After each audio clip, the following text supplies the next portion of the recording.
Me dijiste que el 20 ya anda un poco desligado de eso, pero me dices que ya es cierto. Desde la semana pasada. Mi seminario.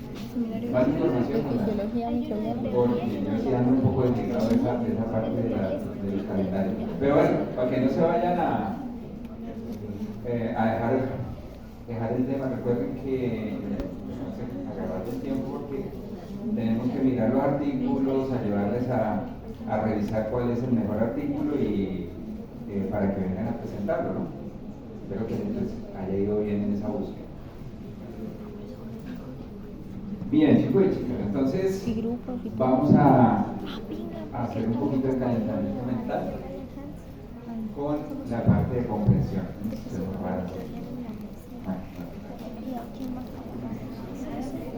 Por favor.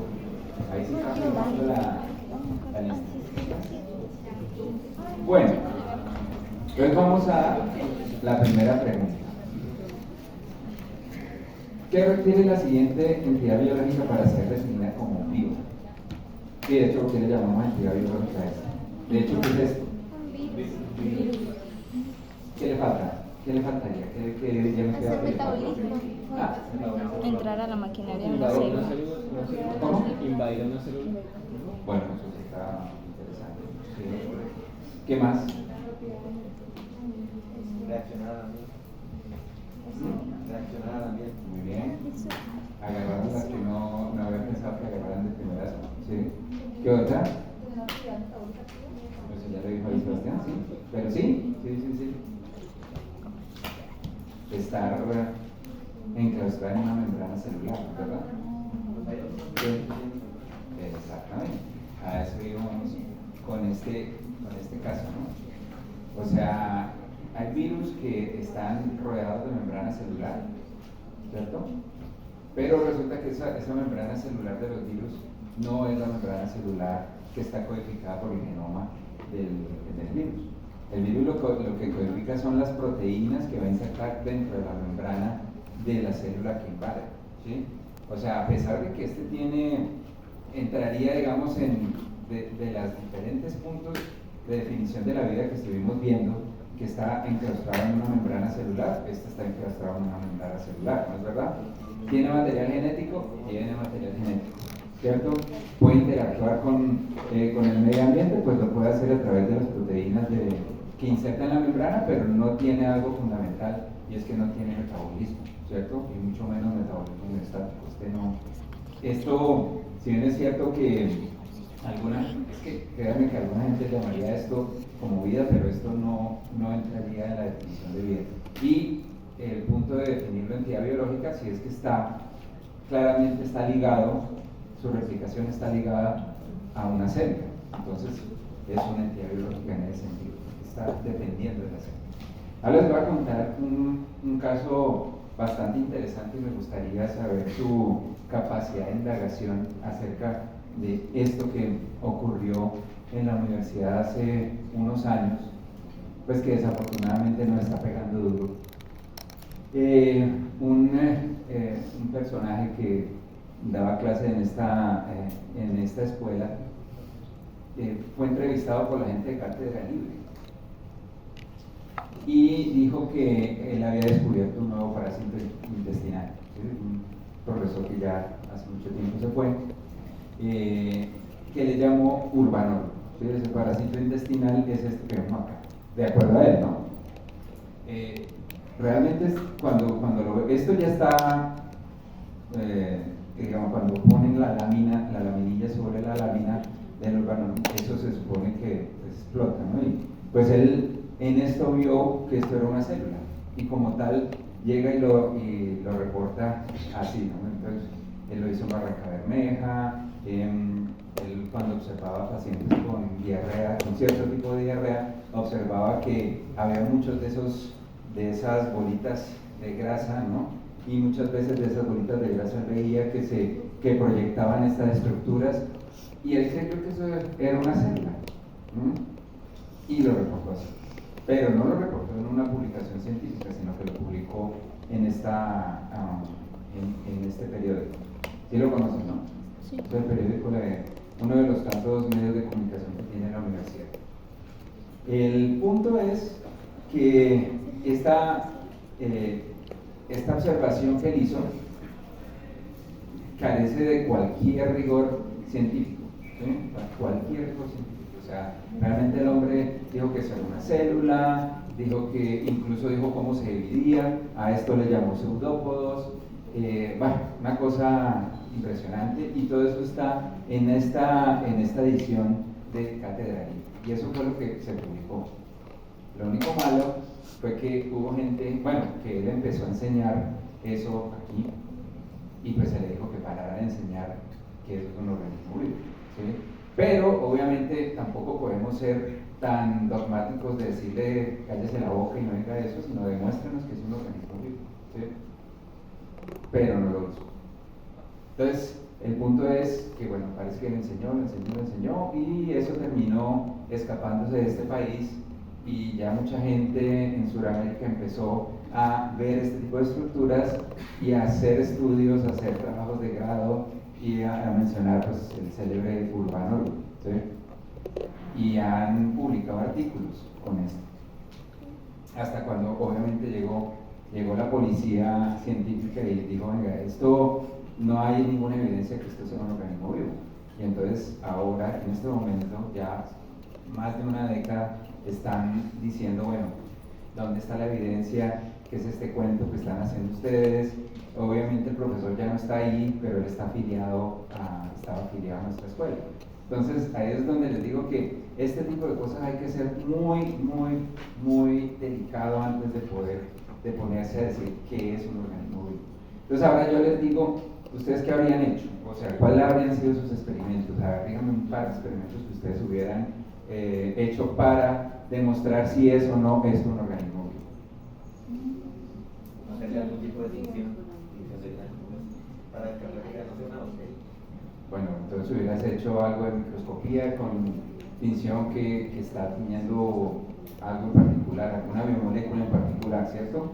Pues se le hizo Sudán, y está tiñendo lípidos, y los lípidos son biomoléculas, ¿no? O sea que en principio también podría ser. Pero yo digo, aquí es donde entra el rigor de lo que vimos la semana pasada. ¿Qué es un ser vivo, no? ¿Qué es una célula? ¿Qué tipo de experimentos podríamos invocar para esto? Bueno, ya las tinciones, sin duda alguna, eso es un punto, y lo hicieron. Y esto realmente está pero repleto de grasa, ¿sí? Cuando ustedes despichan esas bolitas, inmediatamente explota cual barrito contra el espejo. Eso fue lo que él creyó, ¿no? O sea, creyó que cuando le ponía la laminilla encima de esto, lo que él veía como pseudópodos, pues no era otra cosa sino que se estaba explotando la bola de grasa, ¿no? Pero sí, dime, ¿qué harías tú? ¿No se hicieron experimentos de ponerlo en varios medios de cultivo múltiples para ver si en alguno de ellos se proliferaba con un crecimiento? Bueno, eso podría ser una buena, ver si hay proliferación, ¿no? Que dijimos que esa es otra de las características de la vida, ¿no? Ahí el punto es, pues no necesariamente todo lo que tú estás observando, ¿cierto? En un momento determinado, en una muestra de materia fecal, no necesariamente todo va a crecer.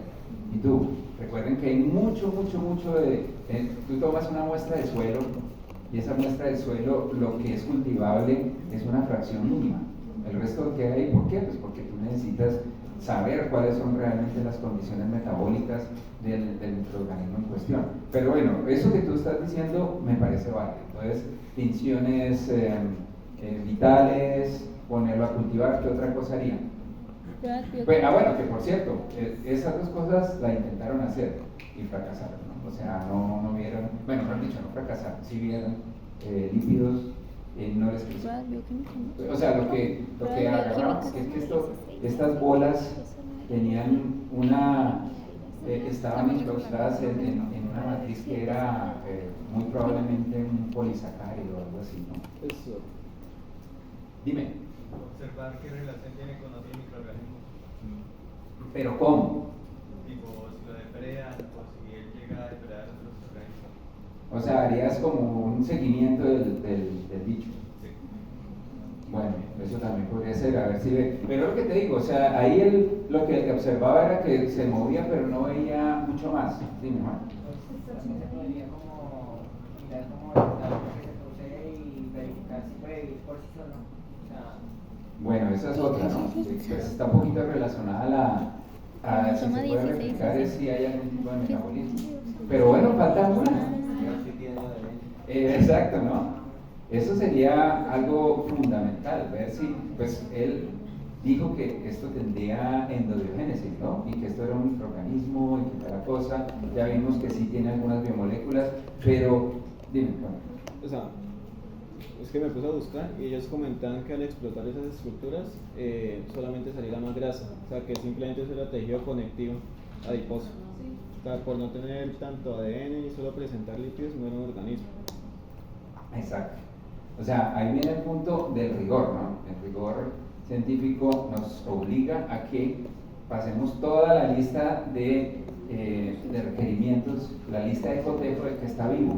Claramente, tinciones está muy bien, pero una de las cosas que sí que debió haber hecho es mirar si esa vaina tiene ácidos nucleicos, ADN, ¿no? Porque ya sabemos que el material biológico que almacena la información genética en una célula se llama el ADN, ¿no?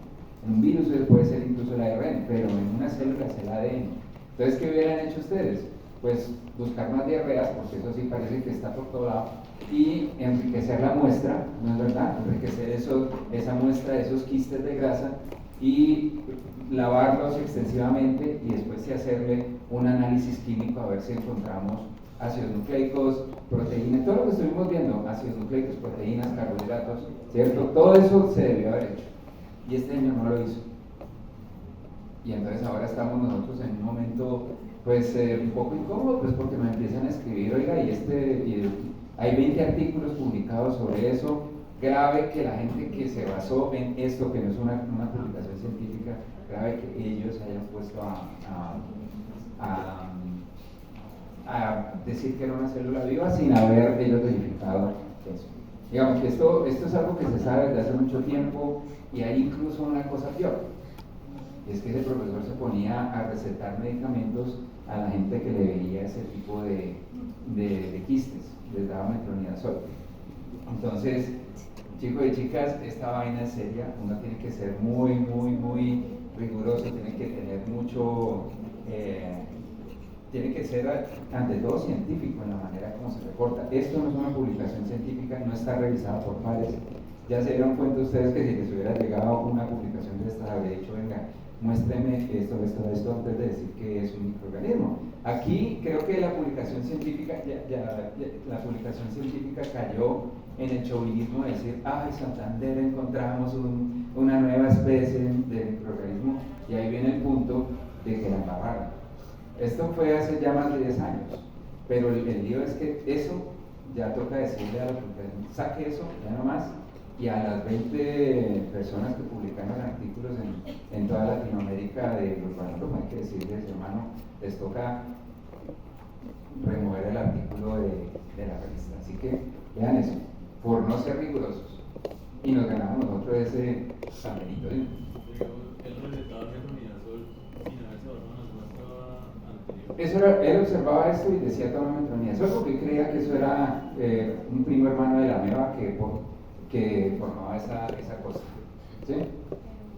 Eso es irresponsable. Bueno, el profesor ya no está acá, ya no está acá, pero a muchos de sus colegas les decía, eso es urbano. Que por otro lado sí vale la pena saber qué es eso, ¿no? O sea, por sobre todo hay que decir, bueno, ¿qué es esa vaina, no? ¿Por qué se observa? ¿Por qué se está observando eso? ¿Cuál es o sea, a qué tipo de dieta se está relacionando? Porque incluso hay gente que dice que este tipo de quistes están saliéndose en la gente, por ejemplo, que come mucho aguacate. Bueno, pero eso, digo yo, o sea, está bien, ponga la hipótesis y miramos a ver, ¿no? Pero por sobre todas las cosas, lo primero que hay que decir, más allá de, oiga, esto es un quiste de grasa, es demostrar que no es vida, ¿no? Que no es un urbano, no es, que esa palabra se la pueden encontrar, y los invito a que echen un ojo en la internet, el urbano en YouTube, para que vean el Urbanorum. Gente dice, no, ya encontré Urbanorum, y lo espichan, pues eso se explota y dicen, no, los eudopos. ¿Qué eudopos? O sea, es grasa cuando ustedes la explotan, eso sale para todo lado, y esa gente creyó que eso era eudopos. Así que, chicos y chicas, la ciencia también puede producir ese tipo de, bueno, yo a eso no le llamo ciencia, realmente le faltó todo el rigor que uno necesita para definir algo como vivo. Y ven, por eso es importante que ustedes sepan que, o sea, tenemos una lista de cotejo antes de podernos lanzar a un medio de comunicación y decir ese tipo de cosas. Vuelvo, insisto, el medio de comunicación no era un medio oficial, porque los medios oficiales de comunicación en la ciencia son las publicaciones que tienen revisión por pares. Los pares muy probablemente le hubieran dicho, venga, a esto mismo le falta más de una cocción, esto usted no ha presentado evidencia de nada, ¿sí? Se saltó eso, la gente de otros países de alguna manera les llegó esa información, muy probablemente por pues persona a persona, ¿no? Por transmisión persona a persona, y ahí fue. Entonces, ahí les paso ese dato, hay que tener mucho cuidado, hay que, esto que estamos hablando de que es un ser vivo, pues sea lo que tiene, las implicaciones que tiene y para dónde se puede ir si la cosa no va bien. Profe, ¿no hay forma como de, no sé, frenar ese tipo de publicaciones? Pues porque... ¿Cómo lo frenas? Vamos, llevamos casi 13, 14 años con eso hoy. Policías y... Ya, no, ¿sabes qué hay que hacer? ¿Sabes qué hay que hacer? Avisarle a todas esas publicaciones de Brasil, de Perú, de Ecuador, decirles esto es falso, ¿sí? Y pues entonces tendrán que remover sus artículos de la publicación. Pues ya mucha gente de esos tendrán trabajos, mucha gente de esos habrán tenido, hay tesis de grado en esto. Tesis de grado de años, ¿y tú? ¿Y qué? ¿Y esto? Pues ahí sancionarían a la universidad o a la No, persona. no, No, ninguno. Espero que no, eso tiene un nombre propio. Ah, ok. Ahí tiene un nombre propio. ¿Sí? Eso sí tiene un nombre. Espero. Dime. Pero ninguna de las tesis que se realizaron era para saber si era un organismo vivo, ¿no? Sí. No, es que no se han hecho las pruebas de rigor para saber que es un organismo vivo. Él simple y llanamente dijo que era un organismo vivo. ¿Le pareció? Pero, o sea, a pesar de todos estos años, ¿nadie? O sea, no se ha hecho un estudio riguroso. Es lo que yo les digo, o sea, en ese caso lo que hay que hacer es enriquecer la muestra. Realmente, pues mirar más casos. Ahorita muy probablemente cuando lleguen a parasitología ustedes y que tengan que hacer pues evaluaciones de materia fecal, algunos de ustedes quizás en alguna muestra de diarrea van a ver estos quistes, ¿sí? Eso no es tan común tampoco, ¿no? Pues por lo que les digo que muy probablemente está asociado a una dieta, ¿sí? Pero, entonces ahí la cosa es, pues entonces ponerse juiciosos a mirar en dónde están ocurriendo esos casos, enriquecer la muestra. Una vez enriquezcan la muestra, pues entonces ahí sí la purifican y con eso, pues miren, ya los análisis químicos son realmente del día a día. O sea, simple y llanamente tome eso, tritúrelo, páselo por una máquina de análisis químico, por los diferentes tipos de sistemas de análisis químico que tenemos, busque las 4 biomoléculas que estuvimos viendo, ¿sí? O sea, claramente está enriquecido de ácidos grasos y, bueno, triglicéridos probablemente, pero pues, si es una célula, debe tener ADN, ¿sí? Bueno, ahora ustedes dirán, bueno, pero ¿cómo así si las plaquetas no tienen ADN? Bueno, ahí tenemos un punto, ¿no? Pero se supone que estos sí tienen, cada uno es un organismo independiente, y eso fue lo que dijo. Incluso vio el estilo de división, que yo no sé cómo lo vio, de verdad que no sé cómo lo vio, porque no muestra ningún seguimiento, ¿no? Lo interesante es que al principio, cuando se le dijo que parara de decir eso, lo tomó personal, ¿no? Lo tomó personal y fue una pelea fuerte con el hombre. Pero finalmente se fue.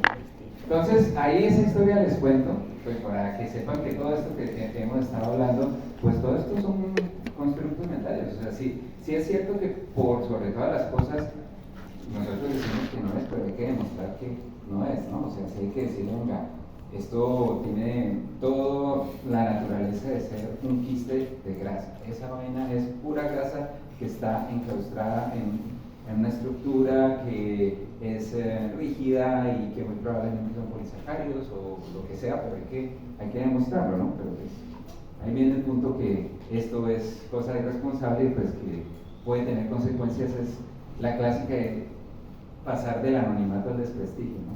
O sea, ahí sí, mejor dicho. Bueno, listo. Entonces, avancemos. Vamos a hablar entonces estamos la semana pasada hablando de la membrana celular, ¿recuerdan eso, no? Bueno, aquí hay un principio de la fisiología que de hecho lo empezamos a ver curiosamente desde la bioquímica, fisiología, es que la estructura precede la función, ¿sí? Ustedes pierden la estructura, pierden la función, así de sencillo. O sea, fisiología, recuerden que es el estudio de la función, pero la función viene condicionada por una estructura, ¿sí? Entonces, lo que vamos a ver aquí y el próximo semestre es básicamente estudiar un poco de la estructura. Así que vamos a saltar a hacer un análisis, pero que no va a ser muy extensivo en términos químicos, pero sí por lo menos descriptivos de lo que son las membranas biológicas. Y pues, ante todo, pues, como les dije, este fue una de las primeras cosas en la lista de cotejo de qué es la vida, es que una célula está enclaustrada en una membrana celular, ¿cierto? Pero ¿qué es la membrana celular que tanto define a una célula viva, ¿cierto?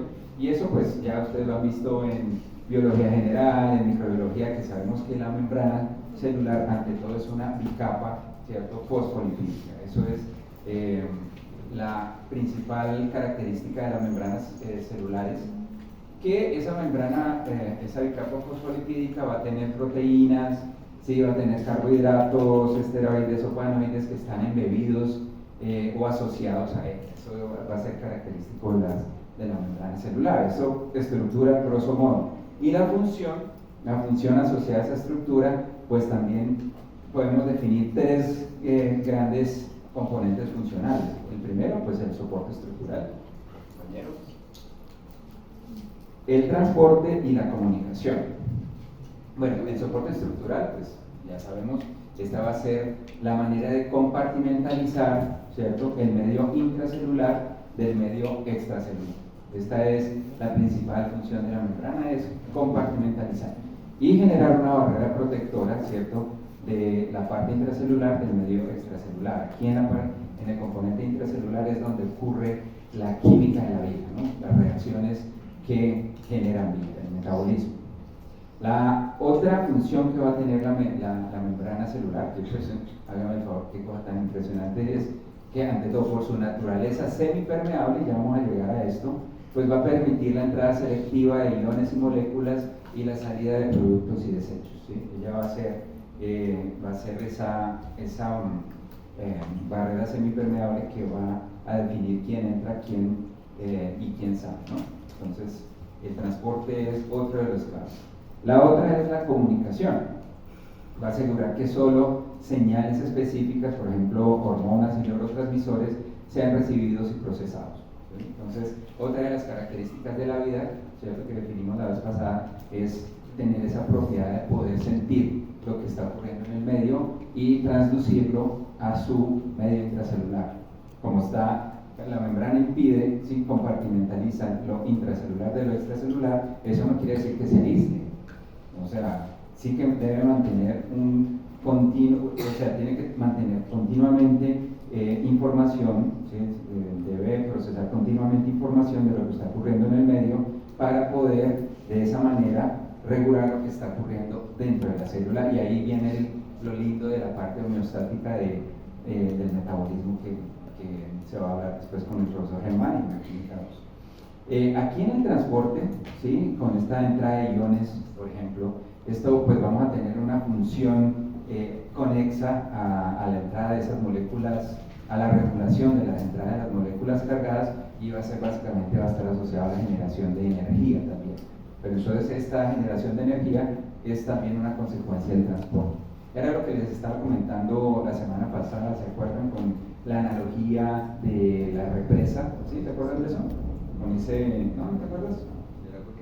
Exactamente, el agua que cae por el cono a través de la turbina, eso pues básicamente es un proceso de transporte, pero es un proceso básicamente regulado. O sea, básicamente podemos decir esos tres, pero cuando hablemos de transporte también podemos estar hablando perfectamente de la generación de energía. Esa es otra de las cosas que tenemos asociado a la membrana. Bueno, aquí viene algo importante de esta función de semipermeabilidad. Antes yo me acuerdo que les daba a los chicos hace 2 o 3 años un videito que mostraba la posible evolución de las membranas celulares, que es bien bonito, pero no a veces largo y me quita tiempo y no lo muestro. Pero las membranas celulares muy probablemente evolucionaron de sistemas muchísimo más laxos en términos del aislamiento que tenía el componente intra y extracelular. ¿Sí? Se cree que probablemente las primeras membranas de esas protocélulas estaban constituidas por ácidos grasos y era totalmente permeable la membrana. Pero la membrana, cuando fue exitosa, fue cuando adquirió esa nueva propiedad de ser semipermeable. Pero ¿en dónde radica este éxito de la semipermeabilidad de la membrana? ¿Sí? Entonces, en ese sentido, nos vamos a preguntar qué tipo de lípidos están formando las membranas celulares modernas. Y con esto les voy a hacer una pregunta de observación. ¿Qué podemos decir de estos organismos? El de la derecha para mí y el de la izquierda. El de la izquierda para ustedes, derecha. ¿Serán el mismo tipo de organismos? ¿En bacterias? ¿Qué creen que son? ¿Claramente animales? No, ¿cierto? Lo primero es que son bacterias. Sí. ¿Y el otro? También. Pero son Puede ser, ¿no? distintos. Sí, Bueno, Clara, ¿qué podemos decir? O sea, que son distintos. O sea, el de la derecha tiene como una forma más Sí, más picuda al ovalada. final, y el otro Bueno, más chato. está más, o sea, hay menos cantidad de células ahí. Sí. Pues, claramente son unicelulares, ¿no? Sí. Sí. Están unicelulares, ¿cierto? O sea, en este caso una célula es un individuo, por eso estuvimos hablando en esa primera clase, no tienen ese tipo de cosas. Una célula es un, pero de ahí para allá no podemos decir nada más, ¿no? Bueno, esta de acá es nuestra célebre E. coli, ¿no? La proteobacteria. Y esta de acá es una alobacteria. Euriarquea. Las arqueas, como ustedes saben, pues realmente son de los procariotes ancestrales de la Tierra, ¿no? Pero curiosamente se descubrieron no hace más de 50 años que existían, ¿no? Se creía que las arqueas eran bacterias hasta cuando un tipo que se llama Carl Woese, analizando los genes ribosomales de estos microorganismos, se dio cuenta que ellos eran totalmente diferentes a las bacterias, totalmente diferentes. Y ahí le dio un dominio a la vida, porque antes la vida se dividía básicamente en procariotes y eucariotes, y los procariotes eran bacterias, y estos bichos son unicelulares, son bacterias. ¿Qué ve mal? Y entonces Carl Woese dijo, no, venga, pero esto realmente está agrupando totalmente diferente a las bacterias. Estos están formando dos grupos muy diferentes. Y ahí, con la parte molecular, él abrió un nuevo dominio de la vida que le llamaron, en ese tiempo se le llamó las arqueobacterias, porque todavía el hombre creía que eran bacterias, de alguna manera era un tipo de bacteria que había evolucionado, de alguna manera se había especializado, porque muchas de esas arqueas son extremófilas, ¿no? Ustedes saben que esas son los bichos que viven en ambientes extremos, ¿no? Entonces eran el primo que hace deportes extremos, pues las arqueas eran básicamente el primo extremo. Pero cuando empezaron a hacer unas evaluaciones más y más, bueno, la clásica de venga, podemos cultivarla, podemos aislarla, enriquecer la muestra, como les digo, para el urbano, empezaron a enriquecer la muestra, empezaron a hacer análisis bioquímicos, se dieron cuenta que estos bichos son realmente muy diferentes a las bacterias. ¿Y en dónde fue una de las grandes diferencias? En la manera de hacer membranas. Y para allá vamos. Bueno, yo creo que ustedes han visto este árbol de la vida, ¿no? Sí. O sea, el árbol de la vida, básicamente, para hacer la historia corta, después del descubrimiento de Carl Woese, Ah, mira, las pinté. Ah, no, sí, no las pinté al revés. Bueno, las pinté al revés. Pero no me gusta hacer eso. No me gusta. Ahora vamos acá. Listo. Entonces, ahí está. Ah, sí. Listo. En el árbol de la vida tenemos tres grupos, ¿no? El de los 3D, de los tres dominios: bacterias, arqueas y eucariotas, ¿no? Nosotros estamos en este grupo. ¿Sí? Pero pues los análisis moleculares actuales, con la incorporación de más miembros de las arqueas, y especialmente con una que se llama las Loki arqueotas, que encontraron por allá cerca a Suecia, que viven en el sedimento marino, que son súper difíciles de cultivar. Duraron como 20 años tratando de enriquecer la muestra, imagínense eso, ¿no? O sea, es una cosa impresionante. Tienen unos tipos de generación larguísimos, además para crecer necesitan de otras bacterias. Bueno, en fin, el punto es que cuando encontraron esas arqueas y les hicieron los análisis moleculares, pues encontraron pues, que todo apunta a que los eucariotes realmente fuimos derivados. Una vez surgieron las arqueas, más adelante surgieron los eucariotes de las arqueas. O sea, nosotros somos unas especies de arqueas especializadas. Pero aquí hay algo bien interesante, que es lo que vamos a hablar después de que veamos la composición de los lípidos de membrana. Nosotros se supone que bajo todos los análisis moleculares somos arqueas. En términos de la maquinaria de transcripción, la maquinaria de traducción, es muchísimo más parecida la de los eucariotes, nosotros, a las arqueas que a las bacterias, ¿sí? Otra cosa interesante es que las arqueas tienen histonas. Las bacterias no tienen histonas. Las arqueas sí tienen histonas. Nosotros tenemos histonas, nosotros los eucariotes, ¿no? Entonces hay una serie de evidencia que apunta a que el ancestro de nosotros, los eucariotes, fue una arquea que se morfó una bacteria. Y esa bacteria que se morfó es la mitocondria, ¿sí? Y después hubo otras que, después de haberse morfado la mitocondria, se morfaron una cianobacteria y formaron las plantas, ¿no? Entonces ese es el hecho. Pero hay algo muy interesante que lo vamos a ver ahora.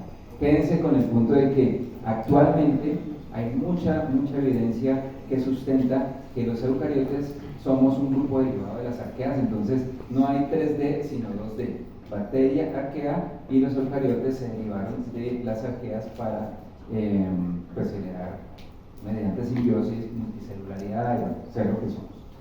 Listo.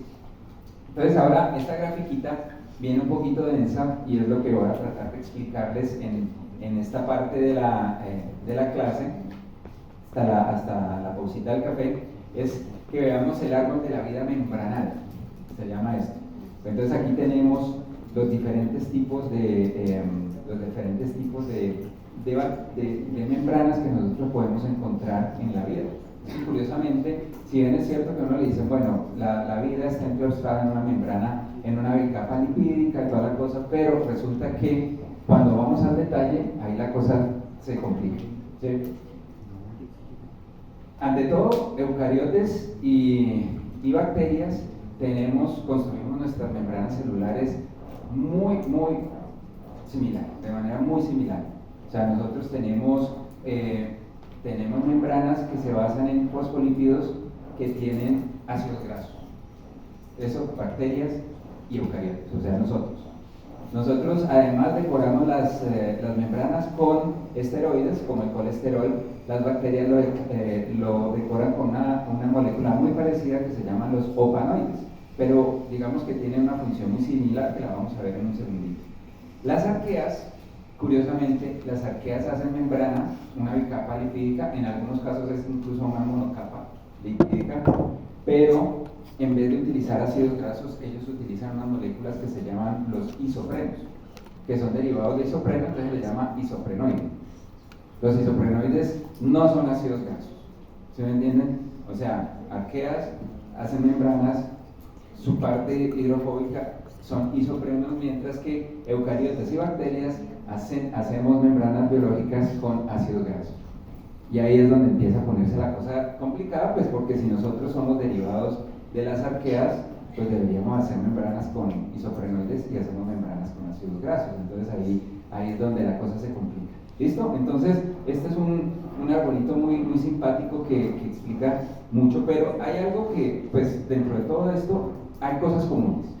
Algo común es que usamos principalmente el glicerol como la molécula sobre la cual vamos a empezar a armar los lípidos de membrana, ¿sí? El glicerol. Eso, digamos, es algo fundamental, o sea, que lo que tenemos son glicerofosfolípidos en particular.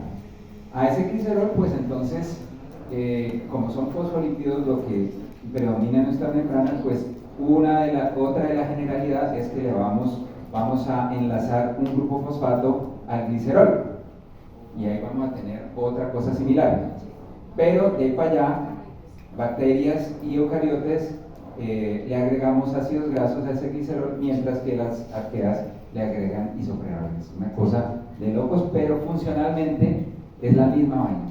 Tenemos un lado de la membrana que es hidrofílico, la parte interna es hidrofóbica, ¿cierto? En una de las capas, la otra la capa hidrofóbica e hidrofílica exponiéndose hacia el ambiente intracelular, ¿cierto? En ambos casos va a ser la misma situación. Funcionalmente son análogos, funcionalmente tienen esa característica de hidrofilicidad e hidrofobicidad, que es lo que se llama ser anfipático, ¿sí? O anfifílico también se le puede decir. Entonces vamos a hablar sobre esa generalidad, vamos a hablar un poquito de cómo se hacen membranas en los sistemas biológicos, ¿sí? Ya les dije grosso modo cómo es la cosa, pero vamos a entrar en el detalle. Entonces, arquea, bacteria, eucariota, arquea. Entonces, la generalidad del fosfolípido es esta. Vamos a tener el esqueleto de glicerol y en bioquímica lo vamos a dibujar aquí, que no nos importa.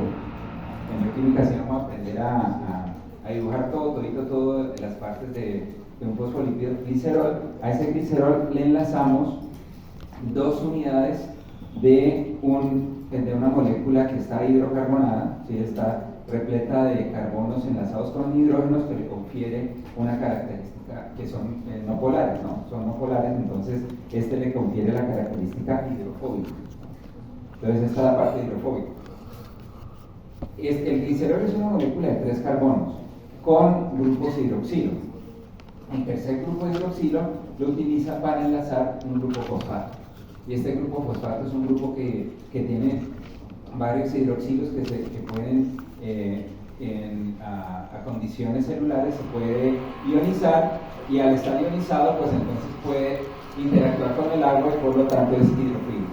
Además, el fosfato se puede decorar con más grupos funcionales que tienen carga, entonces eso incluso le da más la propiedad de interactuar con el agua. Entonces, esto que estamos viendo acá estructuralmente se vería así. Aquí está el esqueleto del glicerol, vemos las patitas, 2 patitas que están expuestas hacia el interior de la membrana, que son de carácter hidrofóbico, y el grupo fosfato, pues, que está interactuando con la agua, que está interactuando con el agua hacia la parte extracelular y hacia la parte intracelular.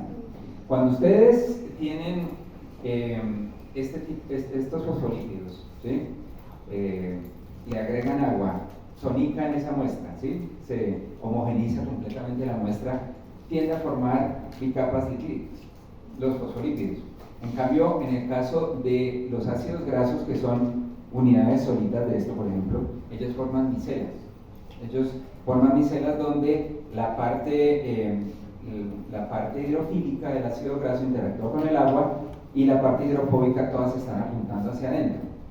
Pero hacia adentro todo el ambiente debe ser hidrofóbico, mientras que en este caso, con este tipo de moléculas vamos a tener una bicapa que puede estar expuesta a ambientes, que puede estar expuesta al agua en ambos lados, y lo hidrofóbico están apuntando hacia adentro en todos los casos, y pueden también formar este tipo de estructuras, ¿sí? Estas vesículas que llaman los liposomas. ¿Sí lo han escuchado, cierto?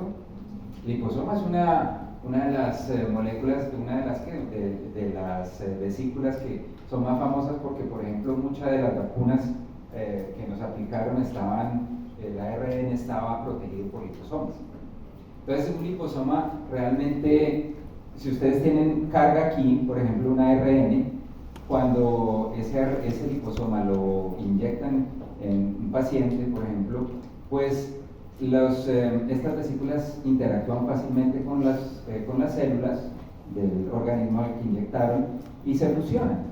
Y al fusionarse, pues fácilmente pasan la carga que está acá adentro de la célula. Es una manera interesante de llevar un compuesto que ustedes necesitan dentro de la célula mediado por los liposomas. Esta es una propiedad que lo tienen los fosfolípidos, ¿sí? Lo tienen los fosfolípidos, pero no tienen los ácidos grasos. Entonces recuerden que esos fosfolípidos van a ser lípidos anfipáticos y se llaman anfipáticos o anfifílicos porque tienen la propiedad de interactuar con el agua y también tienen la propiedad de no interactuar con el agua con las partículas que son totalmente apolares, ¿sí? Vale, entonces miremos otra de las generalidades. Les dije que las membranas celulares de todas las células vivas tienen ante todo, están constituidas ante todo de fosfolípidos, de lo que acabamos de decir, ¿no? Entonces de glicerofosfolípidos. Entonces aquí tenemos nuestra molécula de glicerol, esta, ¿cierto?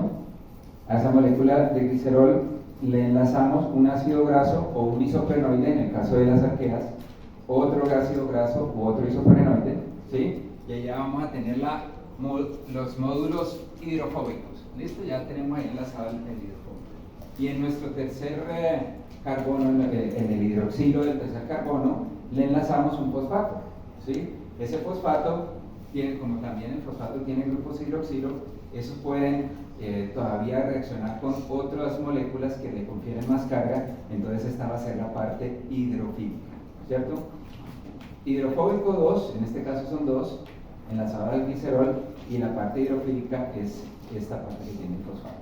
Entonces estos son glicerofosfolípidos porque tienen glicerol, tienen el grupo fosfato y su componente lípido que viene de a dos patitas. Esto es básicamente la característica que caracteriza la característica que está presente en las tres formas o en las tres tipos de células que tenemos en nuestro planeta. ¿Sí? Aquí ya se lo presento un poquito más en detalle. Estos fosfolípidos entonces van a estar compuestos de glicerol, ¿cierto? Este es el glicerol en azulito, los ácidos grasos que están aquí y el grupo fosfato que está aquí en amarillo, y como les digo, ese grupo fosfato está ionizado y al estar ionizado tiene carga y con la carga puede interactuar con el ADN y con el agua que es polar. Y pues le podemos decorar, incluso agregar grupos que tienen carga como la etanolamina, que tiene carga positiva. Entonces eso le ayuda a diversificar la interacción o a maximizar la interacción con el agua o con otras proteínas que son capaces de reconocerlo. Hay algo interesante de estos fosfolípidos que son fosfatidatos. Esto se llama fosfatidato porque son ácido fosfatídico, ¿sí? Esta molécula es un ácido fosfatídico por este fosfato y con esta característica, glicerol y ácido graso. Estos fosfolípidos fosfatidatos, nótese en dónde están. En las bacterias y en los eucariotas, ¿sí? No están presentes en la membrana de las arqueas.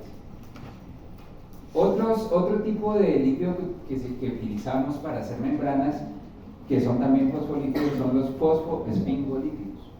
Y nótese aquí el monachito, o sea, sí hay bacterias que las pueden tener, pero ante todo es una característica que se encuentra en muchos eucariotas y ante todo muchos animales. Nosotros tenemos, por ejemplo, los humanos tenemos muchas de nuestras neuronas están enriquecidas en estos fosfoesfingolípidos. ¿Y qué es un esfingolípido? Pues el esfingolípido es una variante que utilizamos para hacer membranas, pero no es exclusivo, ante todo, y eso sí quiero dejar la claridad, ante todo es fosfatidatos, ante todo son fosfatidatos que tienen diferentes cosas. Los esfingolípidos se utilizan para cierto tipo de células y muchas veces en ciertas regiones de la célula. ¿Y qué es la manera de hacer membrana con los fosfoesfingolípidos? Ellos, en vez de tener glicerol, tienen una molécula de esfingosina. Pues como les digo, aquí la idea no es irnos a la estructura en detalle, que eso ya los de bioquímica, que pronto ya que están acá y la vieron, pues ya saben dibujarla, pero básicamente esta parte de la esfingosina tiene cierta similaridad al glicerol, que como lo pintamos son tres carbonos, y después él mismo tiene ensamblado ya la colita hidrofóbica. Estos son enlaces carbono-hidrógeno, ¿sí? Son aproximadamente unos 20 carbonos hidrocarburos aquí, que le da carácter apolar, y pues la parte hidrofóbica. ¿Qué otra cosa tiene?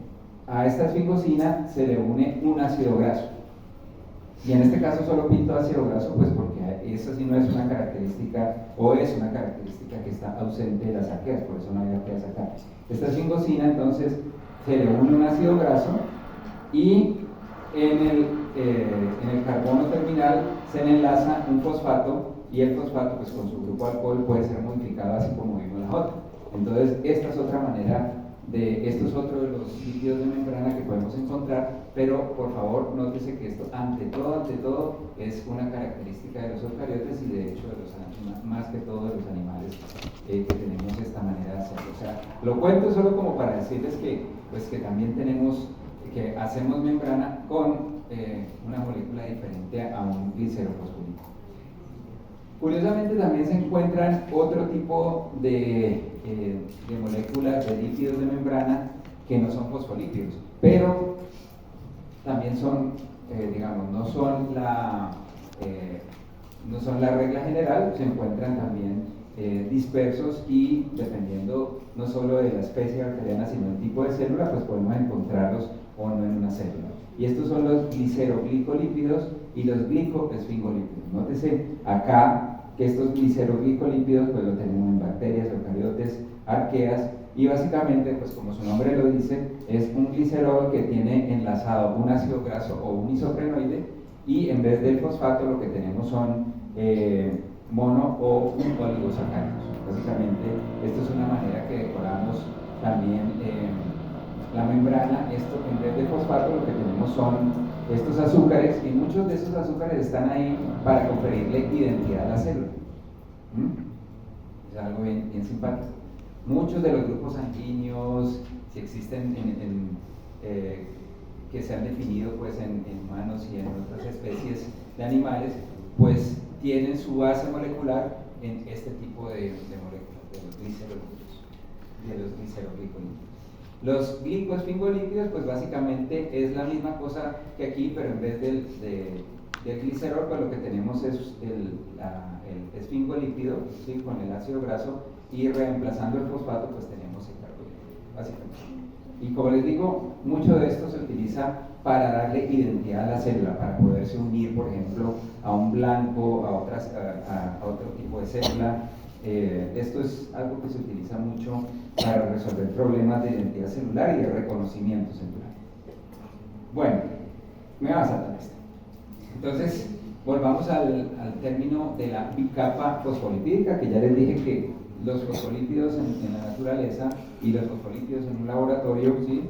Ustedes toman lecitina, la agregan en agua, le dan una buena homogenizada, una sonicada, y esta le va a generar una bicapa lipídica, ¿sí? Entonces esto es algo que naturalmente se va a formar para en ambos lados poder interactuar con el agua y dejar la región hidrofóbica interactuando entre uno y el otro. Recuerden que en el caso de los ácidos grasos, que solo tienen la patica amarilla, si hacen eso mismo, ellos les van a formar micelas. En este caso formas una bicapa lipídica. Entonces, digamos que esa fue una manera en que finalmente la vida desarrolló, enclaustó su metabolismo en una membrana que es bastante robusta y que le permite entonces la selectividad. Bueno, entonces al punto que quizás aquí un detalle que les cuente se les va a olvidar en nada, es que esos enlaces que se están formando tanto en bacterias como en eucariotes entre el glicerol y los ácidos grasos son enlaces tipo este, ¿sí? Mientras que en las arqueas los enlaces que están formando el glicerol con los isoprenoides son enlaces tipo E. Les digo que les importa en este momento, simple y llanamente así como curioso, pero dejémoslo para bioquímica, que eso sí es parte de un parcial. Pero el resto, esta ya digamos que es una gran diferencia en términos que el tipo de biomolécula que se está enlazando en glicerol, pero lo más interesante es que en vez de ser ácido graso, que está aquí en R, esta es la subunidad de isopreno, que te forma este tipo de estructuras, ¿sí? Estos son membranas hechas con isopreno, miren. Entonces aquí está el glicerol, este es el grupo fosfato, aquí está el enlace tipo éter, ¿cierto? Y aquí viene el esqueleto hidrocarbonato, ¿sí? Pero la diferencia, y es que ustedes lo van a ver, es que este esqueleto hidrocarbonato tiene estos grupos metilo, ¿sí? Regularmente espaciados, pues que le confieren una característica de aumentar el potencial de interacción por interacciones no covalentes Van der Waals, que le da mucha rigidez a la membrana. En algunos casos, las membranas, bueno, esto te genera bicapa lipídica, ¿sí? Esto también te genera una bicapa lipídica en bacterias.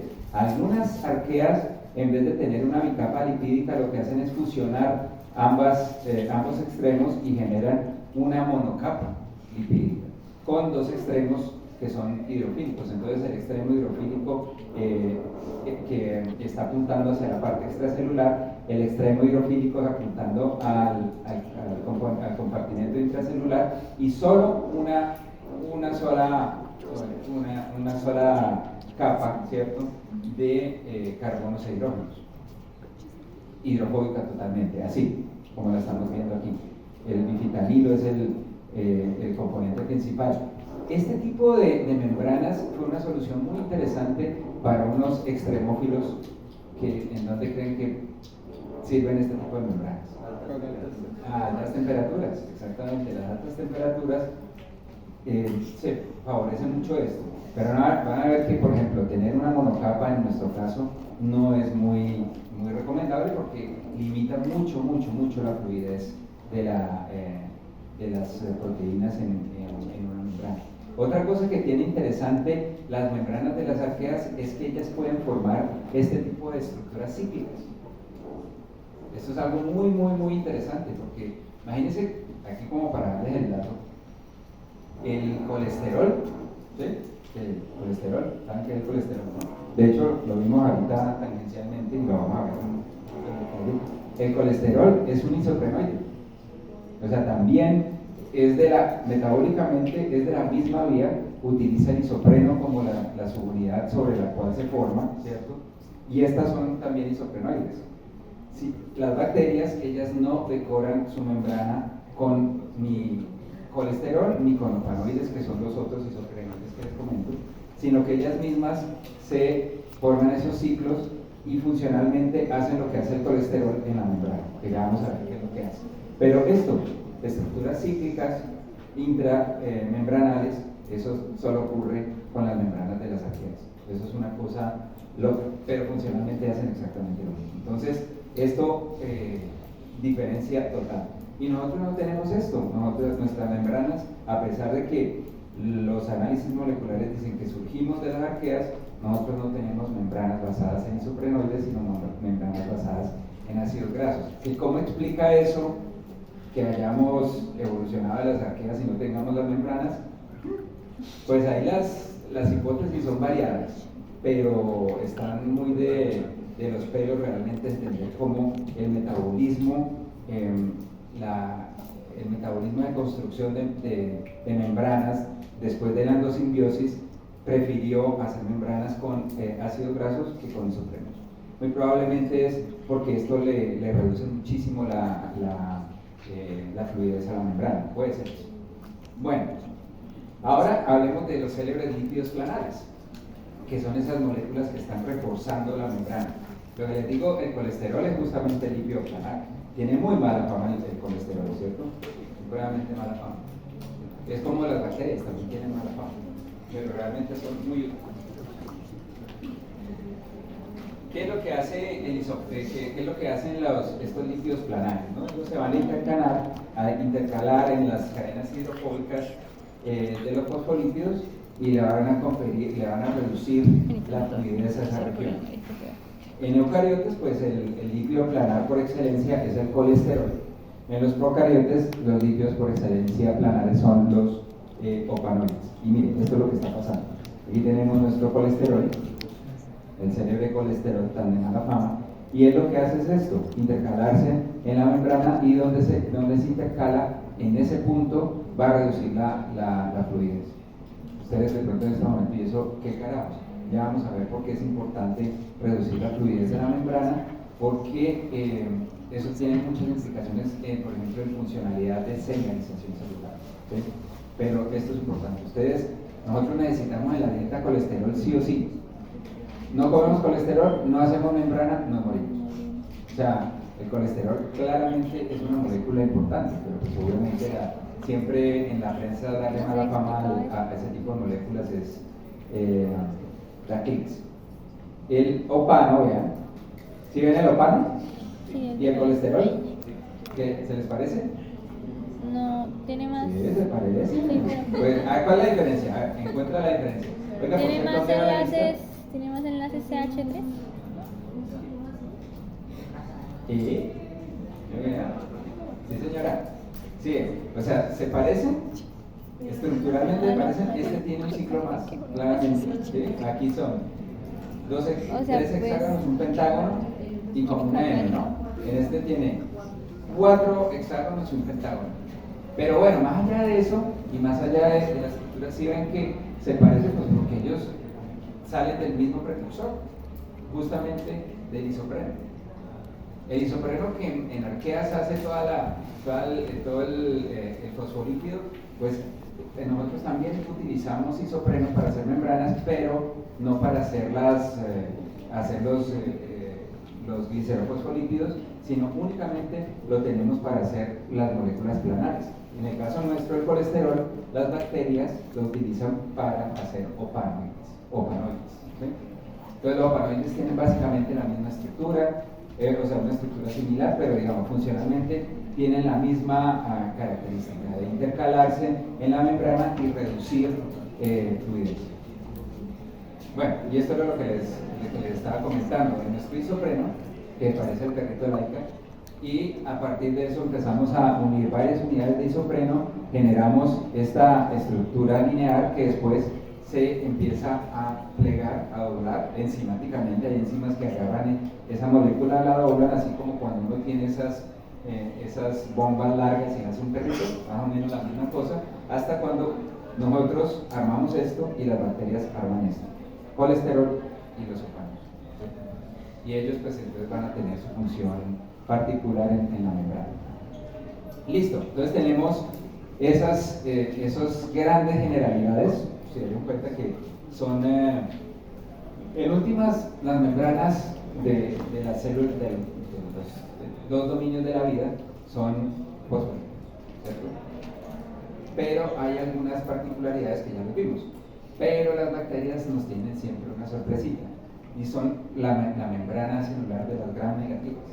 Las gram negativas tienen una membrana adicional. ¿Se acuerdan de esa, no? Que es la membrana externa. Y la membrana externa no se hace de la misma manera que las otras membranas, pero sí tienen una capa también. La membrana externa también es una bicapa lipídica, ¿cierto? Pero una de las capas no se basa en glicerofosfolípidos, no se basa en glicerofosfolípidos. Esto que estamos viendo en azulito, en vez de ser un glicerol, es un disacárido. La madre se puso a hacer esto con un disacárido que es la glucosamina. Y ese disacárido, vuelvo y digo, ahorita no lo vamos a ver en detalle, pero sí que lo vamos a ver en bioquímica. Ese disacárido, pues, a su vez, se enlaza con ácidos grasos que son ligeramente diferentes a los ácidos grasos que hacen parte de la bicapa lipídica de la membrana celular y de la monocapa lipídica interna de la membrana externa. Estos ácidos grasos son ácidos grasos que se llaman hidroxilados. No es importante, para esta clase no es importante, pero lo que sí es importante es que esa es una manera de hacer membrana muy interesante que no la tenemos nosotros. Entonces esta membrana externa pues básicamente va a estar formada por un disacárido, ¿sí? Un disacárido al cual se enlazan ácidos grasos hidroxilados por un lado para formar la parte hidrofílica, y por el otro lado se va a enlazar con carbohidratos. Pero dirán ustedes, entonces no tiene fosfato. Sí tiene fosfato. El fosfato lo va a tener hacia las laterales de este disacárido. Entonces va a tener fosfatos, va a ser un lípido, que va a ser un fosfolípido, pero que va a ser un glifosfolípido. Entonces es una cosa impresionante. Y aquí es donde va a estar mucho del éxito de las gram negativas. ¿Sí? Porque pues, bueno, ustedes ya saben que está la membrana celular, vamos a tener la pared celular y esta membrana externa, que es muy interesante como la parte de la armada de la membrana externa es impresionante. Entonces aquí tenemos ya un poquito de detalle de lo que les estaba comentando. Entonces en vez de glicerol tenemos el disacárido, vean la P, ambos lados, ese es el fosfato. ¿Sí? Estas colitas que vemos aquí, esos son los ácidos grasos que están ramificados. ¿Sí? Aquí sí se ramifican, nosotros no ramificamos ácidos grasos. Ramifican, por ejemplo, las arqueas, ellas ramifican su parte hidrofóbica. Entonces, parte hidrofóbica son ácidos grasos que si se ramifican, el core va a ser en vez de glicerol tenemos el disacárido, y de ahí para allá tenemos carbohidratos que están enlazados mediante enlaces glicosídicos. Hay una parte interna que es muy conservada en las bacterias, pero hay otra parte que le confiere la diversidad bacteriana, y esto es el célebre antígeno O. ¿Sí? Hay muchas bacterias que cuando se le hace su definición, cuando se trata de describir qué tipo de bacteria, pues se utiliza el fenotipo, el tipo de carbohidrato con el que está modificando este lipopolisacárido, ¿no? Entonces, que es un lipopolisacárido que en su primera parte, el lípido A, la parte interna conservada y la parte externa no conservada. Este lipopolisacárido, esta parte, se puede utilizar para generar serotipos que entre bacterias son diferentes. Y quizás el más famoso es el serotipo de la E. coli O157, si lo han escuchado, ¿no? Que es el que genera las diarreas que les dan los varones. La E. coli O157. E. coli O157. Esa E. coli es una E. coli patógena. Y el O, cuando vean el O, se está refiriendo al tipo de azúcar que está en este lipopolisacárido. ¿Ah? Este es el serotipo. Pues porque como dependiendo del carbohidrato que esté, ellos van a generar diferentes tipos de anticuerpos, pues entonces tú puedes encontrar un anticuerpo que sea 157 para eso. Entonces tú lo que haces es, esa bacteria le generas anticuerpos, y esos anticuerpos no reaccionan con la 156, ¿sí? O con la 158. Es una manera de tipificar bacterias que pues es relativamente rápido, ¿cierto? Por moleculares incluso mucho más rápido, pero antes de que existieran los métodos moleculares se hacía serotipificación. Entonces tú lo que hacías era tener un pool de anticuerpos, y ese pool de anticuerpos lo que hacían era evaluar, por ejemplo, esta bacteria que acabamos de aislar de este paciente con diarrea, a qué anticuerpo estaba reaccionando. Entonces es eso, básicamente nos está definiendo ese anticuerpo únicamente una variante de la E. coli que tiene un tipo específico de carbohidrato en esta región, ¿sí? Y esa es la otra. Pero no todas las E. coli son patógenas, ellas tienen otro tipo de carbohidratos que permiten coexistir con la persona, ¿no?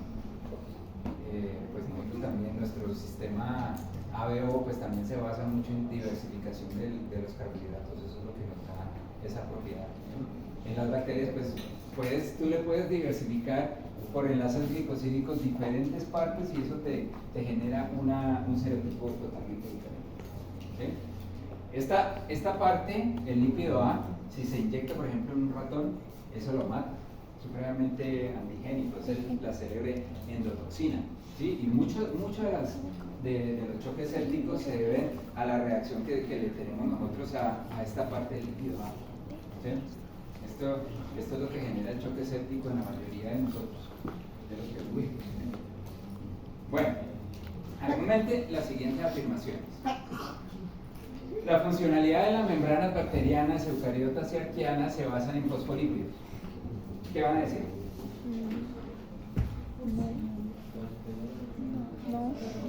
las de las bacterias no negativas por polisacáridos, Lo que ¿no? le acabo de decir. Yo no estuve la facultativa. Sí, pues es que está generalizando. Ajá. Entonces, nada de Bueno, la bien. principal y más importante, ¿no? Que es la de ser una membrana selectiva. Recuerden que pues, va a interactuar con el agua, en la parte intracelular y extracelular, ¿cierto?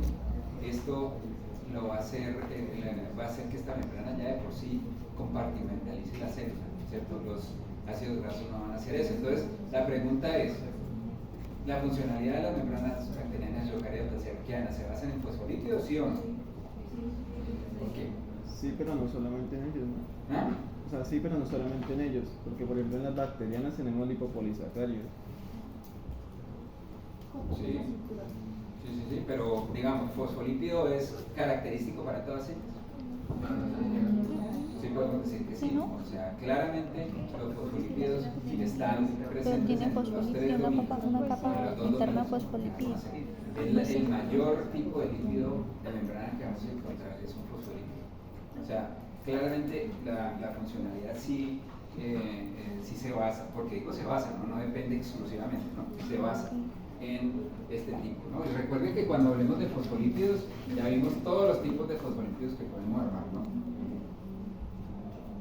Bien, las membranas basadas en isoprenoides pueden tener una funcionalidad importante en ambientes extremos, por ejemplo, altas temperaturas. ¿Por qué? Porque para hacer una monocapa son más resistentes a las temperaturas. Porque pueden formar monocapas. ¿Qué otra? Se puede ciclar, ¿cierto? Ellas mismas pueden ciclar y en su parte interna, y al ciclar la parte interna van a ser muchísimo más rígidas. ¿Sí? Esto que les digo de la intercalación del colesterol y de los organoides en la membrana disminuye la rigidez, la vuelve muchísimo más resistente. En ese caso, la propiedad que tienen esos isoprenoides de las membranas, pues, de ellas mismas ciclarse, le genera una membrana que es muchísimo más rígida, y eso es bueno en ambientes extremos, no es bueno en ambientes que no sean extremos. Las bacterias gram negativas generan membrana usando exclusivamente un esqueleto de glicerol. No. ¿Por qué? Por los Los disacáridos.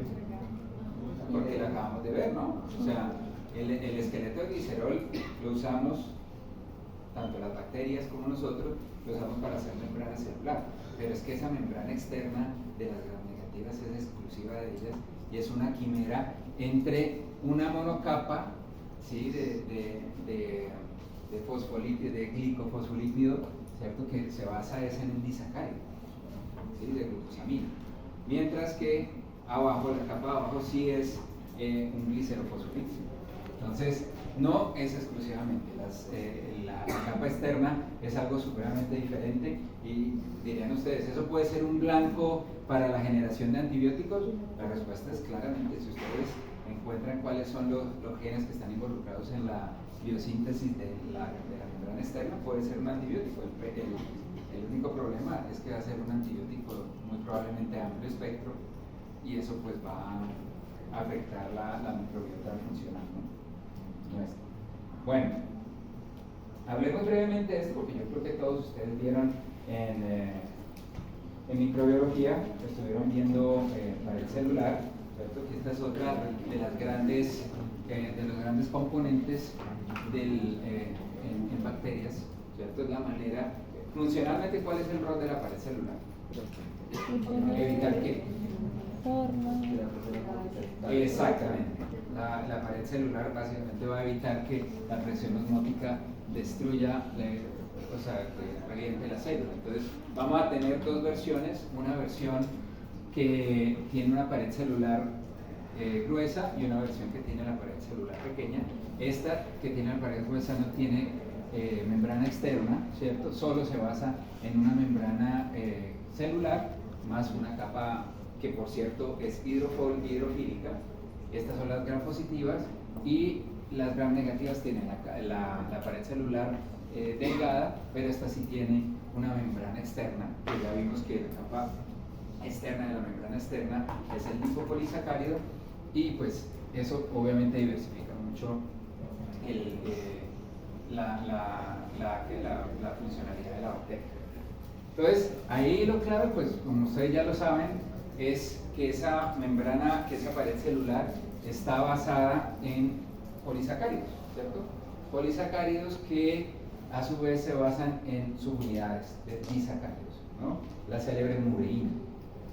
Esto bien curioso es que cuando hablamos de pared celular en bacterias, cuando hablamos de pared celular en hongos, cuando hablamos de pared celular en plantas, básicamente es la misma historia. O sea, nosotros utilizamos, la vida utiliza polisacáridos para hacer estructuras que son muy rígidas, ¿cierto? Entonces, en este caso, la mureína, pues es glucosamina, ¿sí? Viene acetilmurámico, es el disacárido que se está repitiendo múltiples veces y el tipo de enlace glicosídico es el que lo hace muy rígido, ¿no? El que hace esa membrana muy rígida y diferentes capas de ese polisacárido se entrecruzan con un péptido que a su vez ese péptido tiene algunos aminoácidos que son aminoácidos tipo D, que no son naturalmente producidos. Nosotros generamos aminoácidos tipo L. Y entonces eso lo hace resistente al ataque que, por ejemplo, un hospedador o un organismo eucariote hace sobre ella, ¿no? Es una estructura supremamente resistente. Pero bueno, como les digo, aquí yo creo que esto ya ustedes lo vieron en microbiología, ¿cierto? Otra de las biomoléculas que están presentes en estas paredes celulares, por ejemplo, de las gram positivas, son el ácido teicoico y lipoteicoico, que le confieren una característica hidrofílica gracias a los grupos fosfato, ¿cierto? Y esto es algo interesante para estas bacterias. Entonces, por ahora dejémoslo así porque realmente es así.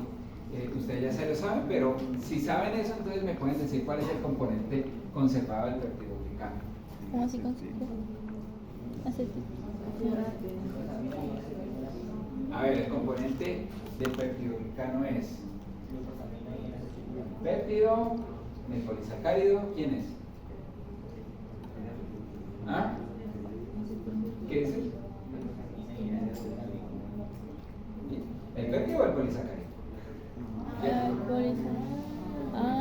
¿Qué es lo conservado? ¿Qué es lo casi, que es común en las bacterias ¿Es el polisacárido? Hay una cosa que es altamente conservada y una cosa que es específica. El polisacárido. El polisacárido es lo conservado, exactamente. ¿Sí? ¿Cómo así conservado? La N-acetilglucosamina y el ácido N-acetilmurámico, esos son los conservados en todo. Y mire que la pared celular de todas las plantas, todas utilizan celulosa, ¿sí? O sea, realmente no le invierten a diversificar en el polisacárido, lo que sí se le invierte a diversificar es en cómo yo cruzo cada capa de polisacárido entre uno y otro, ¿no? Esa malla tan interesante. Y lo otro no sería como mal formulada, como muy por encima. El componente conservado del peptidoglicano, ¿no? Porque lo relacionamos con otras membranas, con otras paredes que... Pues yo lo estoy diciendo a nivel general, ¿no? A nivel de, o sea, tú agarras una E. coli, una Klebsiella, una Acinetobacter y vas a ver el peptidoglicano, la mureína es idéntica. Lo que cambia es el péptido, que entrecruza. El péptido sí es diferente, ¿sí? Pero bueno, por eso te digo que esta parte, dejémosla así. Hacemos una mini pausa, 5 minutos. Hay algo muy interesante más allá de dibujar el bichito como un cabezón y dos patitas, ¿no?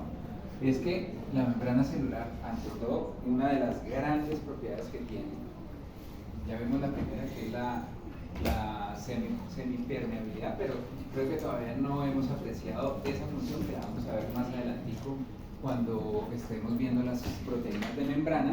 Ahí es cuando ustedes van a decir, ahora sí entiendo el cuento de la semipermeabilidad. Pero antes de llegar a eso, déjenme decirle que la membrana celular ante todo tiene una naturaleza dinámica. ¿A qué se refiere con esto de la naturaleza dinámica? Yo creo que cualquiera de ustedes, yo no sé, prácticamente todo el mundo le ha caído el aceite en la casa, ¿cierto? Se riega un poco de aceite y ¿qué pasa si ustedes miran el aceite?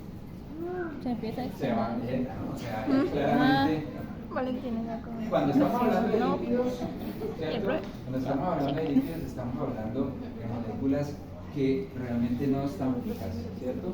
Y de la misma manera, la membrana la tenemos que ver como una estructura que fluye, ¿no? O sea, donde esos lípidos que muy bien lo estamos viendo así, ¿cierto? Pero esos fosfolípidos en esa membrana, ellos se están moviendo, ¿sí? Continuamente se están moviendo uno al lado del otro.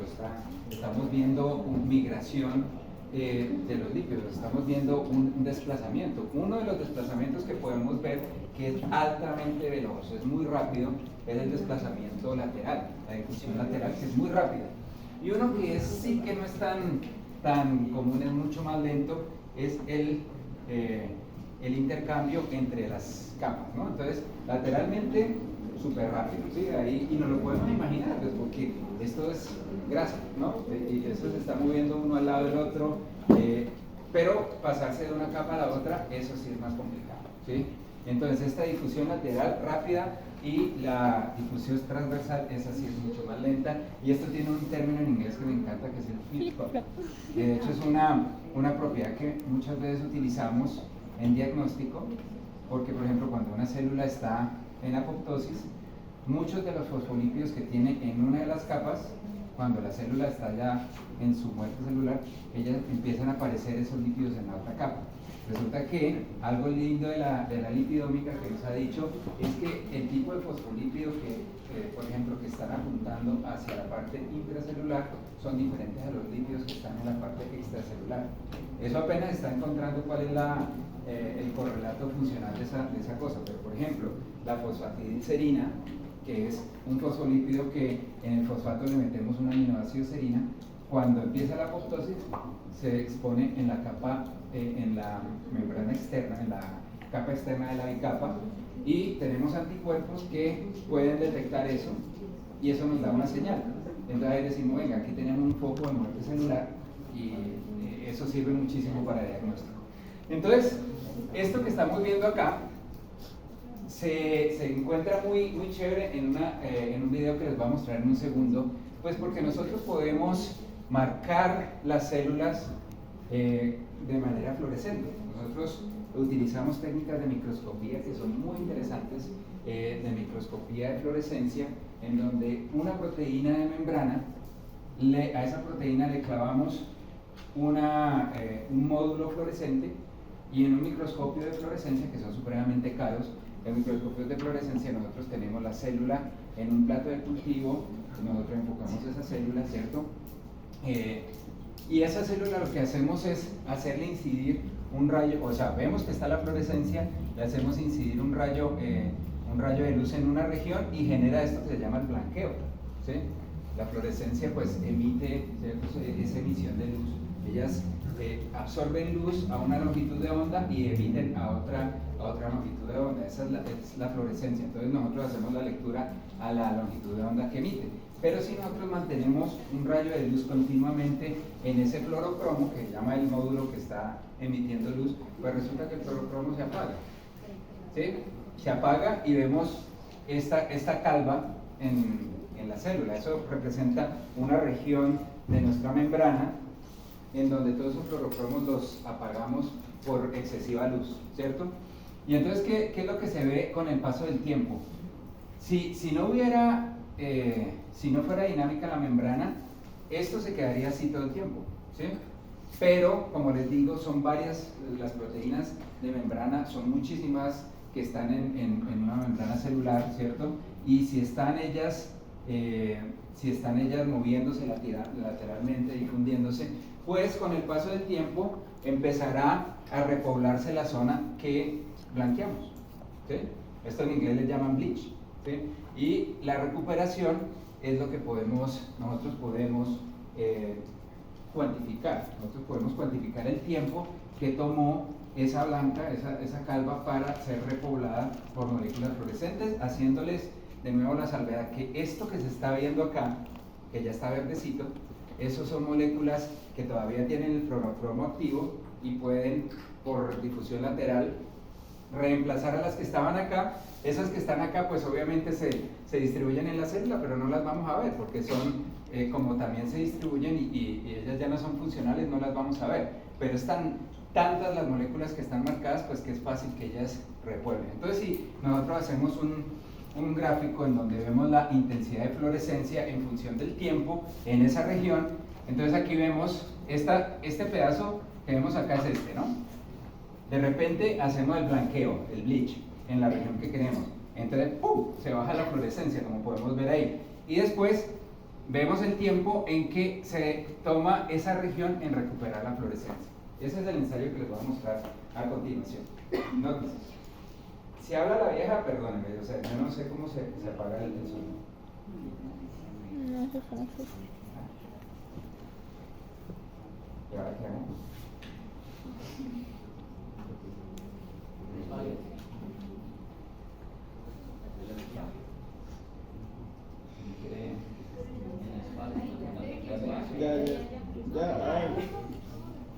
Ahí.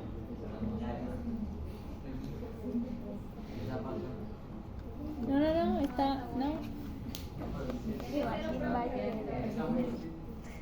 Ya, ahí está avanzando. ¿Se está avanzando? Sí. Ah, mira. Mira, ella la blanqueó, ¿viste? Se blanqueó. Y ven que si ven el movimiento y ya repobló esa zona. ¿Sí? Ya repobló esa zona. Entonces, esto que, o sea, todo esto que estamos viendo acá es una célula, ¿cierto? Una membrana celular, las proteínas de la membrana que nos están generando luz. Y entonces ahí lo que hacemos es, un haz de luz lo enfocamos acá para completamente blanquear esta zona. Blanquear se le llama eliminarle la fluorescencia. Entonces nos quedó negra, ¿sí vieron? Sí. Y de repente se recupera. Pero se recupera no porque esas proteínas readquirieron la capacidad de ser fluorescentes, no, porque las Otras, reemplazaron sí. las que todavía el fluorocromo estaba activo, ¿sí? A ver. Ok. Es que eso empieza ahí. Ah, listo, es que yo fue que la dejé ahí. Listo, ahí. La blanqueamos y empieza en todas las proteínas que están marcadas y finalmente recuerdan esa zona. Ahí está la demostración pues, de que la membrana claramente es dinámica, ¿no? Entonces, estos son los tipos de movimiento que vamos a encontrar en los fosfolípidos de membrana. Un movimiento es el desplazamiento, la difusión lateral. Obviamente también tenemos difusión, también tenemos la rotación y la que es menos frecuente y muchas veces está controlada muy específicamente por la célula es la difusión transversal. Esa es la que les digo que en casos como de la apoptosis eso únicamente ocurre cuando ya no hay nadie que regule que la fosfatidilcerina se quede adentro y no tire para afuera. Entonces estos son los movimientos que ellas tienen. Vamos a ver cuál es la relevancia de la difusión. Miren, una proteína de membrana celular se marca con el fluoróforo, ¿cierto? Paso seguido se realiza un experimento de recuperación de fluorescencia tras fotoblanqueo, eso se llama FRAP.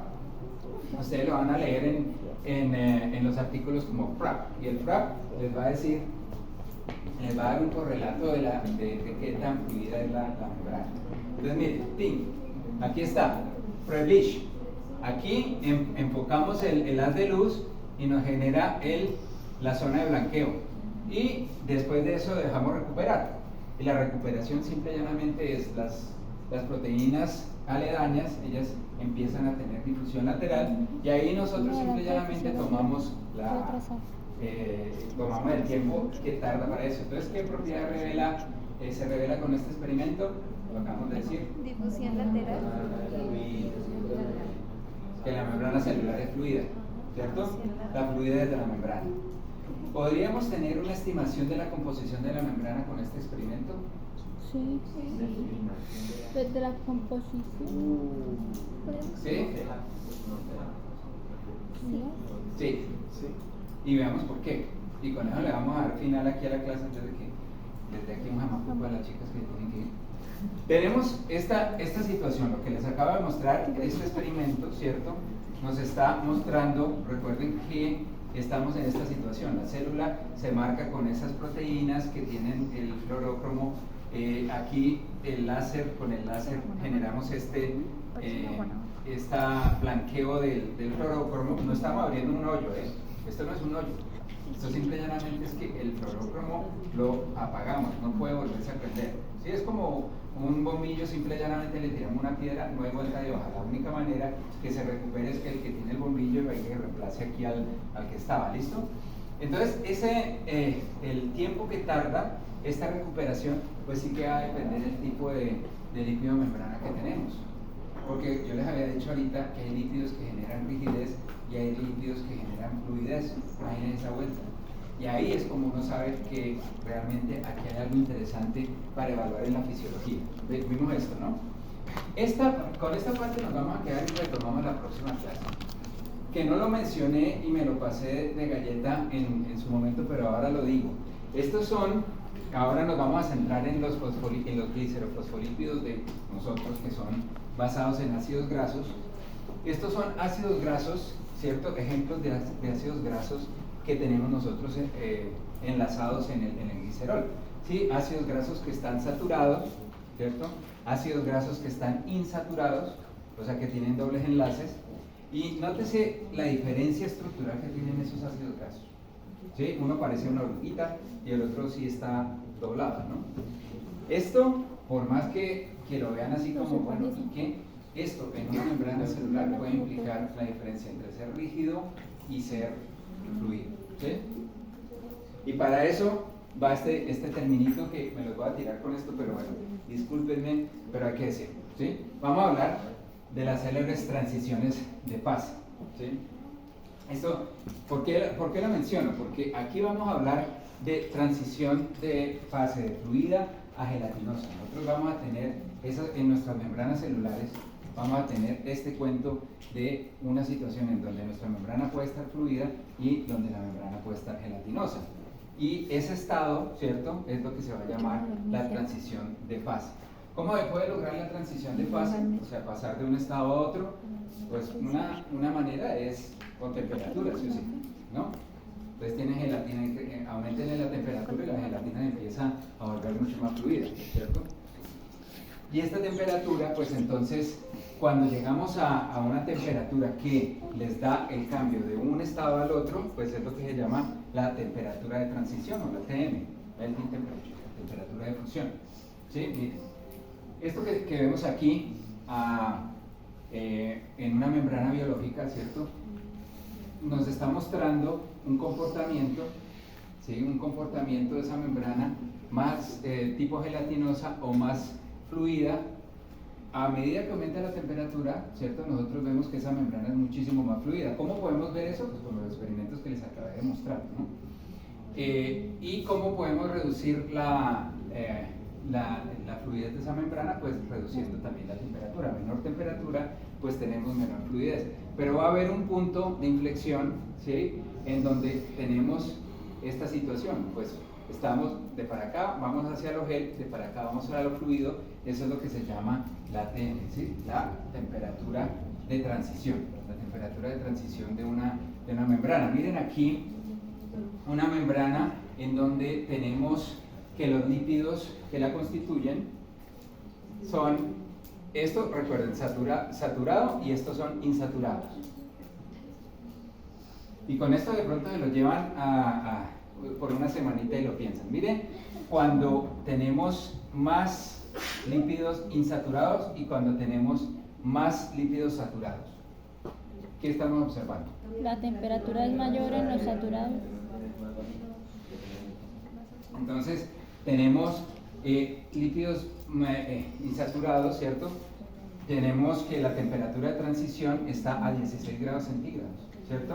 Mientras que los lípidos saturados tenemos una temperatura de transición de 70 grados centígrados, ¿sí? Entonces, lo que nos está diciendo esto es que los lípidos insaturados, estos que tenemos aquí, los lípidos insaturados, o sea, la presencia de este tipo de lípidos con dobles enlaces, de alguna manera le están confiriendo a la membrana muchísima más fluidez que los lípidos saturados. Los lípidos saturados le confieren más rigidez. ¿Y para qué nosotros tenemos ese cuento y eso qué tiene que ver con lo que estamos viendo acá? Miren, la composición de ácidos de una membrana afecta su fluidez, ¿no? Esto es una figura que, si quieren, les puedo pasar esto para que la piensen y la analicen, pero el punto es que a mayor longitud a mayor carbono y mayor saturación, la membrana va a ser mucho más rígida, ¿sí? Si le aumentamos el número de dobles enlaces, ¿cierto? La membrana va a ser mucho más fluida. ¿Cuál es la explicación de eso? Esto. Miren, ¿se acuerdan los lípidos insaturados que vimos? Que tenían esa estructura. Los saturados se veían como oruguitas todas rectas. Cuando están esas orugas todas rectas y tenemos una membrana que está enriquecida en ácidos grasos que están saturados, pues ellos se apilan el uno con el otro y las fuerzas de Van der Waals, ¿sí? Ellas van a generar una interacción que es aditiva y el movimiento lateral va a ser desfavorecido. Ellas no se van a mover con tanta facilidad. En cambio, cuando tenemos lípidos insaturados, así como el que les estoy mostrando, un ácido graso que tiene un enlace en cis, pues entonces si ven que va a ser como la patita que está así, ¿no? O sea, es básicamente cuando está en esta condición, cuando tenemos membranas que tienen ácidos grasos insaturados con enlaces, por ejemplo, tipo cis, pues no se van a empaquetar los ácidos grasos. Va a haber mucho más espacio entre el uno y el otro. Y eso justamente permite que los lípidos se puedan separar, se puedan escapar el uno del otro y pueda difundirse lateralmente. Esa es la explicación de por qué los lípidos que tienen, las membranas que tienen lípidos insaturados con enlaces en cis, esos lípidos tienen una temperatura de fusión, una temperatura de transición mucho más baja que lo que tienen ácidos grasos saturados, ¿sí? Una cosa es que incluso si tenemos esto, pero lo enriquecemos con colesterol, pues lo va a pasar básicamente a la forma viscosa. Entonces básicamente es como si este es el amacice, ¿cierto? Si está saturado, pues ahí hay perreo, si está insaturado no hay perreo. Básicamente ahí la cuestión es que entre más amacizado va a haber menos movilidad, entre más espacio haya entre los lípidos de membrana, más se pueden escapar el uno del otro y más pueden migrar. Entonces, hacen ustedes un experimento en una membrana que está enriquecida, hacen el bleaching, ¿no? El frac. Le hacen el blanqueo en una célula que tiene ante todo ácidos grasos que son saturados, pues el tiempo que va a tardar en recuperarse esa calva va a ser mucho más que aquellas células en donde los ácidos grasos son insaturados, pues porque ellos se pueden desplazar con menos resistencia, ¿cierto? Comparado con eso. O sea, la pregunta que les hacía la termino con esto. Ustedes sí pueden tener una estimación del tipo de lípido, ¿cierto? Sí. Con el tiempo, con esas gráficas. Ustedes pueden ver las gráficas. Dicen, se demoró más en resolver la calva. Eso quiere decir que esa célula, por alguna razón, tiene lípidos que tienen menos fluidez. Y si es eso, puede ser o porque el lípido es lípidos que insaturados o saturados, o porque tiene colesterol, ¿no? Entonces son cosas que ustedes pueden ver con un análisis de microscopía rápido. Espera, bueno, tú tenías... ¿Ya no puedes? No, profe, yo, porque le iba a preguntar el colesterol, ya leí. Ah, bueno. Claro. Profe, una pregunta, ¿el blanqueo modificaría la estructura de la membrana? O sea, esa es buena pregunta, no. El blanqueo ahí únicamente es con luz. Tú estás, lo que les acabo de hacer, rompiendo los bombillos. Simplemente está rompiendo los bombillos y la única manera es que llegue otra proteína que tiene el bombillo prendido, ¿no? Básicamente es eso. Tú no alteras el estatus, lo que te digo, no armas un hoyo. Ahí no armas un hoyo. Donde hagas un hoyo en la membrana, hasta ahí llegamos. Bueno, entonces, sí, quería dejarlo ahí porque realmente esto está asociado mucho con patologías, ¿cierto? Este cuento de, ojo, lo que comen, los lípidos que comen, porque les puede dar arteriosclerosis y todo eso, pero mucho más allá de eso, lo que sí que les puede dar es enriquecerles sus membranas celulares de un tipo de lípido que no permite la fluidez que se necesita en ese tipo de células, y sí, eso sí que puede producir un problema. La próxima clase vamos a empezar con esta ideica tan bonita de las membranas de los islotes lipídicos, y es básicamente la analogía de esto es que en una membrana que está fluyendo todo el tiempo necesitamos tener islas en donde podamos hacer cosas, porque si no sería como tratar de hacer algo en un río, pero no podemos generar una especie ¿cierto? de un islote en donde podamos hacer por ejemplo, un proceso de señalización celular. Dime. Creo que solo podría devolver nuevamente a las preguntas sobre respecto a la membrana. ¿Cuál era? Profe, entonces, lo que acaba de decir es ¿Estas? Profe, o sea, cuando se acaba de decir es que la membrana sea fluida, va a tener zonas donde va a ser como la Exactamente, exactamente. Mira que en inmunología, ustedes están en inmunología ahorita, ¿no? O sea, uno siempre le cuentan el cuento de los ¿cierto? de la interacción antígena-cuerpo y ¿cierto? Pues resulta que muchas de las interacciones con los receptores solo pueden ocurrir en regiones de baja fluidez en la membrana. ¿Sí? Un solo receptor no te activa la célula, tú tienes que tener una agrupación de receptores, los tienes que tener agrupaditos para que te activen la señal. Un solo receptor no. En el libro aparece un receptor y toda la señal se activó. No, tienes que tener un grupo de receptores agrupados para que pueda haber activación de la señal. Pero en una membrana fluida como así. Entonces lo que tienes es que tener islotes en donde esos receptores estén enriquecidos y ahí es donde tú puedes hacer esa activación. Ahora, ¿cómo puede hacer uno eso? Pues entonces reduciendo la fluidez regionalmente. Entonces ahí es cuando le metes, por ejemplo, esfingolípidos, ahí le metes el colesterol está enriquecido en esas zonas, tenemos enriquecimiento de ácidos grasos saturados, ¿cierto? Y se forman esos islotes. Pero lo bueno de eso es que son transitorios, se pueden otra vez disolver. Pero para la señalización celular, esto que les comentaba acá, los RAPs, los islotes lipídicos, son claves para que haya un proceso. Mira, esto que estás viendo acá, estos son los islotes en una membrana que es fluida. Entonces aquí no se pueden difundir, pero no se difunden porque necesitamos que los receptores estén agrupados, ¿cierto? Porque si no, no hay señalización. ¿Entienden eso? Bueno, chao, chao.